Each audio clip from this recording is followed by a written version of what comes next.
Let's move into this. The very personal nature of a reading, but then Yes. you're doing it publicly. That's what Yes. you Oh love. my gosh, thank you. Yes, I've done so many readings in public settings. And thanks for giving me a second to talk about this before we dive into our own reading.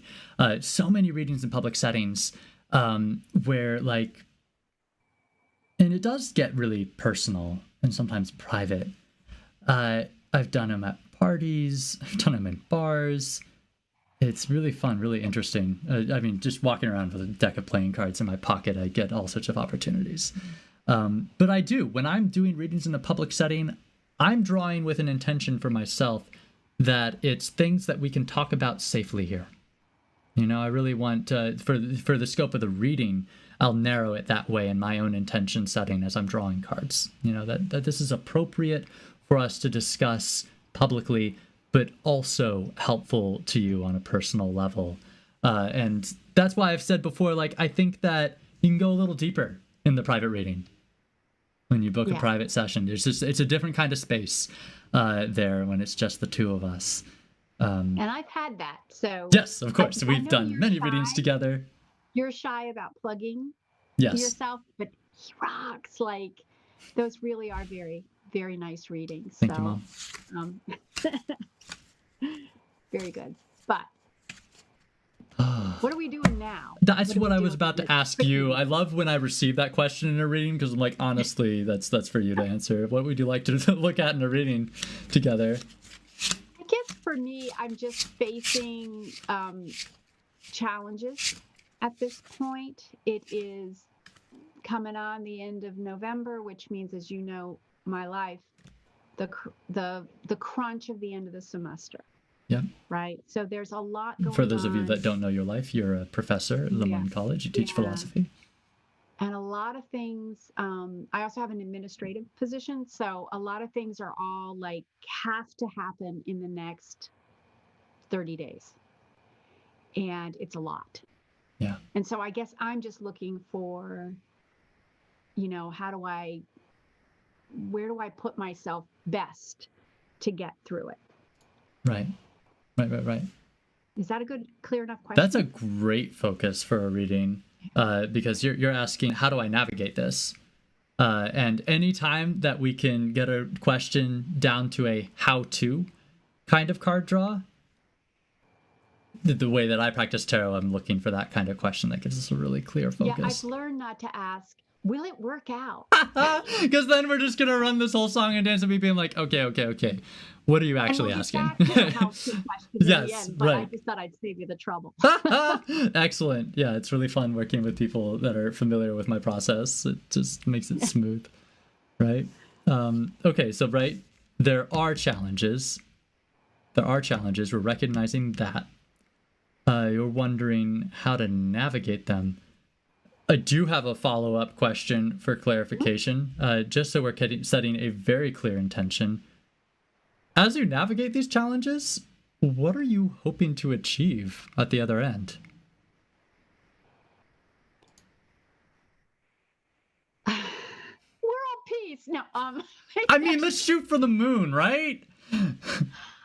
I am trying to not just get my job done, which obviously we all have to get our job done, and there's times when that's more difficult, but major change. Like really trying to change the structure. Okay. And as you're pushing for change, you're going to hit pushback, right? Yeah. So it's, how do you do that? Wow. Okay, I love that. That's a really strong focus for us. It's not just about the challenges and overcoming them and doing the bare minimum. It's also about instituting a lot of change and knowing that you're bringing on more challenge with that task in mind. Cool. Very cool. What I think I want to look at, and I wonder actually if this is a card you would like, so I'll ask you. I want to look at a card that really gives character to what the challenges are, because sometimes having our demons visualized helps us see how big or small they are. And there's no question about where the challenge exists elsewhere, how it would manifest. This is what it looks like. It's not more than that. It's sometimes a really nice place to start in a reading That here. would be very nice to clarify that. Right. That would be Right. really nice. So I want that to be the first. That one I propose with no reservations. Let's start there. Following that, I'm wondering, and we could frame this a couple ways, but I'm wondering if you would like to do a reading where I'm looking at one card that says, this is how you achieve that baseline. At least I'm just getting my job done. Everything is stable. Everything's secure. Everything's, good. As long as I'm doing this, we're good. At least we're good. And then another card to say, stretch goal, gonna institute a lot of change. And this is how I really achieve that. So that I know if I am working here to institute change and starting to hit challenges and barriers so great I want to back off a little, I know where to back off to. But I don't know if you want to back off at all, ever. So that's why I'm like, would that be a helpful way to frame it? Somewhere in there, that's all good. But somewhere in there, I also need kind of my mindset. And I know when you do ready, set, go, there's mindset. Yes. It kind of, Yes. where do I need to, like when I hit a challenge, what's the attitude that I need to ground myself in? I love it. Love it. In fact, the cards that we've drawn here are pretty close to a ready, set, go. Oh. Essentially, if you think about it, I've got a get ready. This is the nature of the challenges that you're facing. Mm-hmm. Not more or less. Think about it this way, you'll be good. Get set, you just asked for. Here's the mindset that really helps carry you through all of this. And then I kind of drew two different goes, action to keep the peace and action to institute change. So a little diversity. It's kind of a modified ready, set, go, I suppose. But we're there. Okay. I feel good about the intention we set. Are you ready to dive into this reading? Yes, I am. Okay. Let's get to it. Doing my breath. I know, right? This is the deep breath, the meditative, the okay. We are ready. We know what we're doing here and why. Let's give some clarity to what the challenges are and aren't. Okay. This is neat. I am looking at a Queen of Pentacles. Of course, labeled diamonds in this deck. Pentacles. Okay. Yeah, I'm writing right? it down. Okay, cool. Let's write it down. This is an interesting card in this position with the intention that we drew it, because I wouldn't see the Queen of Pentacles necessarily resembling challenges right away if I were to interpret the card. It's one of the gentler cards in the tarot deck to me. But given the context that we did draw it, and I'd say that the character of your challenges are those where there are problems that need solving and they've kind of fallen on your lap to solve, and you need some concrete, very real answers about how to solve them. Like immediately you are called on, I need you to draw up what is our Constitution? How does all these problems get resolved? And I need you to tell me in writing, right down to the last T, like exactly how it works and why that'll work. You're being challenged to provide that, to say that someone will come to you and say, these are the reasons I don't think that will work. And unless you have an infallible answer for me that totally changes my mind, not going to listen. And the idealist over here is going, oh my gosh, I have to do this. Get my feet more on the ground. Right. But that's good. Yeah. You feel settled there? That's our challenge. That's our challenge. Yes. Okay. Yes, that's our challenge. And I will tell you that may be a personification. There is, the president of our college is a woman. Very cool. And that's her. There she is. There she is, saying, this is the way things are. This is the way things have been. I'm Pentacles. I love tradition. And I need an answer. I need an answer that's clear. And if you're going to institute change, it better be bulletproof, like airtight, like I can see on paper why this will not fail at all ever. Yeah. Show me how it works. Show me how it works. Absolutely. Mhm. Okay, that's really, really helpful. I'm glad. Yeah. Okay, so Our next. mindset. Our mindset. Mindset. We get another card.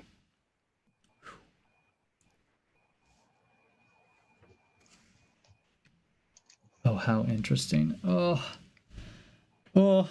I've got such a clear and simple read on this one, but it's okay. So we Is got that the Ace of Swords? swords, 7 of swords. Here's our deck that kind of all the 7. pips kind of look the it's very same. different. Yeah. Yeah. It's not really the illustration that you'd usually see. In our other tarot deck, this is the cloak and dagger, jumping over the wall with a bunch of swords. Keeping This secrets. one came up. I did a Ready, Set, Go for myself, which I Okay. don't know what I'm doing, but I tried it, and that came up. How interesting that this card came up then too. This card is haunting me. So yes. Tell me about it. Yeah, it's a spooky one, and it's not comfortable for everyone to pull off. The 7 of Swords is about tactful concealment. It is about telling part of the truth when it's necessary, and saying nothing if it isn't. Like, the less that you can share and reveal and still be accomplished, the better. Like, and remember, this is our mindset. My mindset is, I'm keeping my thoughts to myself. You don't need to know what or why. Like, I'm going to present only exactly what needs to be presented. And you don't need to pick or pry beyond that. It's interesting because the first card's like saying, lay it all out, get all the reasons. Right. But then I tell you how I am the dreamer. I'm up here. Yes. So maybe that's the part that. Yep. None of the dreams. Don't communicate the dream. It's not a dream. It is a ratified step-by-step plan. Solid. This is not a pipe dream. Okay. I'm not just off in my heart feeling like this could be great, trying to institute change. Maybe I am, but that's for me to know, and here's the plan. No, I'm hearing this. This fits very well. Tactical concealment. I like Yes. Yes. Very tactical. Well, the swords in general tend to be pretty tactful and tactical. A moment to take some notes. Okay. I'm ready. Okay, great. The 2 goes. I think and I'm going to check with you first, but I kind of want to start at the bottom one. Is baseline, that the one that baseline, keep the peace, and then close out with shoot for the stars. Let's change this. Okay. It just feels like the right order to me. All right. Okay. What do we do to just keep it working? Ooh, our Knight of Spades came back. How we fun. were just talking about I know. I just went deep on this card a moment ago. So this is interesting because I would have expected the character of this card to fit better in our How to Shoot for the Stars and just change everything, right? Because here's our Knight of Spades, who is this charging forward with new ideas, trying to institute changes all over the place. I've got 100 new ideas that I want to do today, now, like this. This kind of energy. Really interesting to see. Here's our message here. When you're embodying that character, that's who you are here. That is keeping the peace. That is baseline. That's not outside the norm. That's not unexpected. Everyone's looking to you to be the Knight of Swords anyway. This is just comfortable space to be in. Lead the charge. Yeah, lead the charge. Lead the charge. It's safe to do so. Ready to shoot for the stars? All the way up. You know me, I'm always shooting way high. Oh, I love this. Here it is, the Wheel of Fortune. The wheel. Yeah. Wheel of Fortune. What an encouraging card to appear there. Okay, explain to me why. The Wheel of Fortune is about really acting in a way that is true to you, true to you and what's valuable to you and what you know you're capable of, and finding success because you acted in a place that was so profoundly you and your place.